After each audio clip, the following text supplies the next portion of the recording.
Well, I'm working on my SR. I had a weird thing happen the other day. I took off and I got about 6 miles and it just shut off just like you turn the key off. And it coasted to a stop. And I thought, okay, sometimes, you can get a little piece of carbon in the spark plug and that'll kill her. But I changed plugs, though I could see no problem with the spark plug. And then it fired up right away, worked fine for 1 mile. Then it did the exact same thing, just like you turn the key off. Well, this has got an electronic ignition. It's got a magneto, but it's a C.D.I. controlled. And I'm running this, what's called a hyper pack out of Auckland, New Zealand.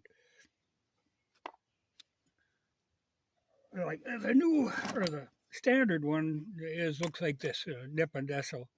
And I've got a couple of these. So I thought, well, that's not a bad fix. But the odd thing is, after it did that the second time, rolled to a stop, kicked it, fired right up. Well, I wasn't going to hang around, continue on this journey. So I went home. And it worked fine all the way home. So it was a puzzler, but I didn't dare take off on some extended journey without, my thought was, oh boy, I want to bring a spare along, Because the other thing it could have been would be an ignition coil. Though they normally, when a coil fails, it's a kind of an intermittent, it was sputter and pop, but there was none of that. It was just like you shut it off. So I figured, okay, could be, the ignition is totally separate from the regular electrical system, except for the kill switch and the ignition switch are wired in to ground it out. It's no more complex than a Briggs and Stratton. It just grounds the ignition out to kill it. So I thought, well, it could be kill switch. That's a possibility. Ignition switch, a possibility. The bike has got at least 200,000 miles on it. And it's a 78. So, things go bad over time. So they were possibilities. My biggest fear that it would be this down here, that there's a little sensor. And I don't think I have a spare one of them. And some of the parts, like say for this electronic box now, that's like a $200 unit. And I think that this hyper pack, that was $200 many years ago. So, you don't want to just go, and that's how you fix this kind of thing.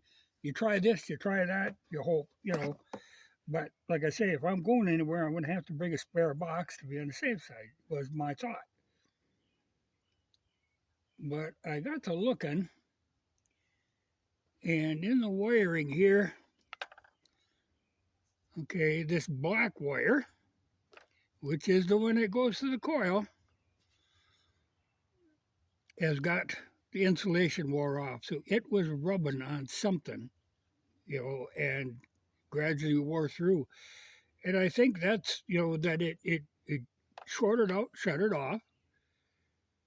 Then when I get my weight off of the seat and, and the bike leans over and stuff, it must have cleared it, and then it worked. It's a weird deal, because that is how you kill it. You ground this black and white one to this black one, it'll kill her dead. And that's, like I say, all the key does. When you turn it off, it just grounds it. So I'm thinking that is my problem, but I gotta look further, and I can disconnect in the headlight the kill switch and the key switch, to eliminate them from the problem. And then I think if I carry a spare box with me to be on the safe side, or I'll maybe swap this box off. Though I don't think this is the fault. My first thought was that it, but I don't think that's it. I think it was shorting it out and just shutting it off. But that's a perfect example of why on the other SR motor that I'm building for that hot rod bike, I'm going with the points ignition, because the SR uses a 12-volt alternator, and it's got the rectifier and regulator up here. Yeah, you don't even really need a battery. That doesn't really do anything except work as a ballast, But legally, you're supposed to be able to turn your headlight or your tail light on when you are disabled along the road. That's the only reason you need a battery legally. My theory is if you're disabled, you're pushing the ditch. I ran for years without a battery, but it does, you get a little pulsation in your headlight at an idle. So, okay, good to have a battery. They're not that expensive. And like I say, they don't do a hell of a lot. But I think that's my problem. Because it could have very easily been rubbing on the battery box here someplace. So I will have to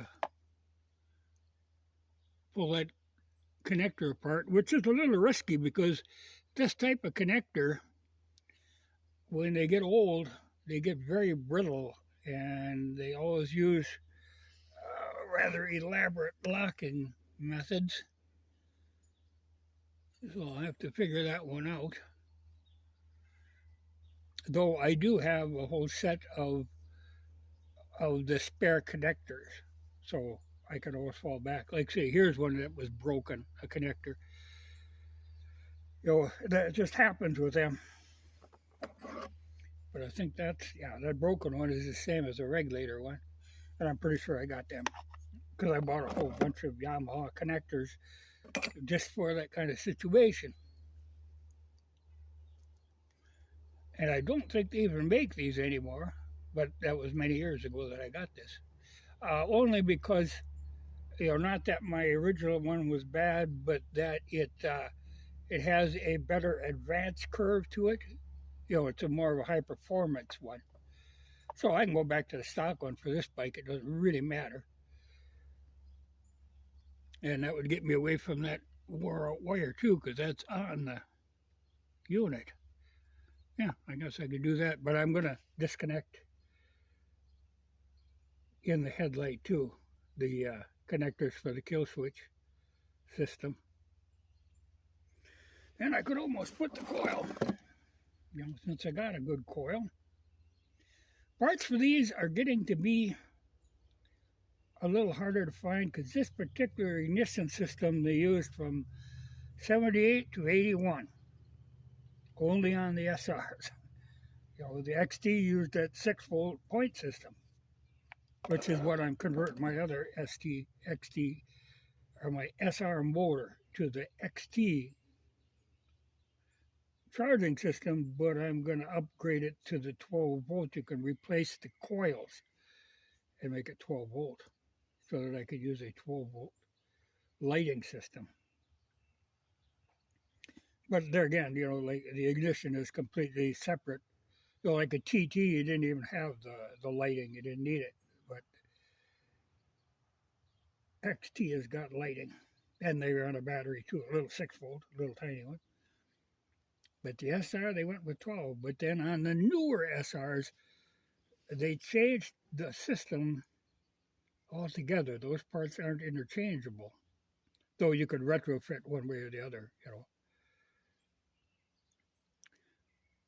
But I think I found my problem right there.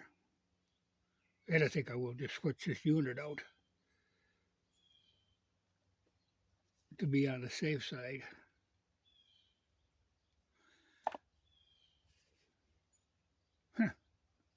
Well, that's it easy. But the thing is, like if you got points, if you break down on a road, In this case, I was lucky, with the electronics that it worked again. And sometimes the electronic will do that. It'll heat up and quit working, cool down, and start working. I was lucky in that this worked again, but I think it was just me, shifting on the seat and it moved this a little bit and it was enough to clear it, and that's all I can guess. But I don't like guessing on that kind of thing. Now, see, we're a point system. If I break down on the road, I can scratch away on them points and I can make it work again. The likelihood of a catastrophic failure is slim. But electronic, it either works or don't work. But it's worked a lot of miles. The system is evidently good, but reliable. Well, it has been reliable too, but as long as I got it apart, I got a lot of other work I'm going to do on it. As long as I got the tank off, I might as well check the valves and the cam chain and go through all that. I'm going to clean the air cleaners, the air cleaner and the crankcase vent. That's another whole separate K&N unit, and they do get dirty. Oh, and I got to do a little adjusting on a carburetor because I switched mufflers, and the muffler I put on there has got a little less restriction than what the Super Trap had, but it's a longer muffler. The Super Trap was a rather short one, and the exhaust exited right above right below the passenger foot peg, so passenger is going to get a hot foot. So okay, I got a little longer muffler that puts it back a little further, but it's a little less restrictive, so it actually runs a little bit lean. So I gotta take this cover off, move the needle up one notch to richen it out a little bit, and then clean that carburetor up. But I also want to figure out what I'm using for jets in that one, because that one's perfect, except for, like I say, now it's running a little bit lean because of that muffler, but I know that's an easy fix. But for the other SR motor, I want to know what jetting I'm running in this one, because I'm running the same 38 millimeter Mikuni. And it's a lot better to have a good starting point, because jetting can be a nightmare if you can't just, if you got no place to start.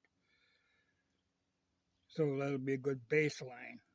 Because Mikuni carburetors are a wonderful thing, but they are almost infinitely adjustable. I mean, there's so many little variable parts to them that you can make them run on about anything, but you got to know how to fiddle with them.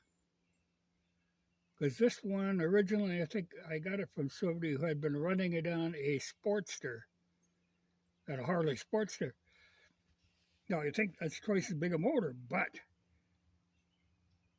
it's the same amount of air that's moving through. 38 is just right. Well, 36 is good, but 38 is just right for these. And I know I got this one tuned in. So I got to copy those settings. Like needle height, slide. Because the slide is varying, and then the main jet and the idle jet both find what number they are. So I can set the other one up exactly the same as a starting point. But I think I got my ignition problem cured now, or solved. But I'll be a little iffy for a while, and I will bring a spare CD box with me for a while. And I might just change that coil out, because no matter how you look at it, that coil has got a hell of a lot of miles and hours on it. And most of these that get scrapped out, a lot of times these bikes, when they tear them down for parts, you'll find them with, under 20,000 miles on. A lot of smaller bikes, it's generally in about 7,000 mile range, which is weird to me. I mean, I ride, which is a bugger, and I miss this thing, so I got to get back on the road. But I think that'll put me on the right track to swap that C.D.I box out. But that's where simplicity. I like that the ignition is completely separate. Like I say, you don't even need a battery. It's a magneto, but it does trigger with that C.D.I. with a little sensor down there. And I got to look and see if I can run across one of them sometime to have a spare. Because that I do not have. But I pulled all this other stuff off to make sure my wiring wasn't interfering, because I'm running as big a sprocket on the front as I can actually fit in there without hitting stuff. And I'm running as small a sprocket on the back as I can. I've got this thing geared way up. Not as much as the hot rod bike, as that's geared even higher. But this is as big as I could get in there with the 530 chain. With the 520 chain, you can go a little bit more. I do enjoy working on these, but I've got a few projects to work on. And I got to get this one back on the road, because it is getting to be riding weather. In fact, working on this now, I just got bit by a mosquito a little while ago. That's not a good sign.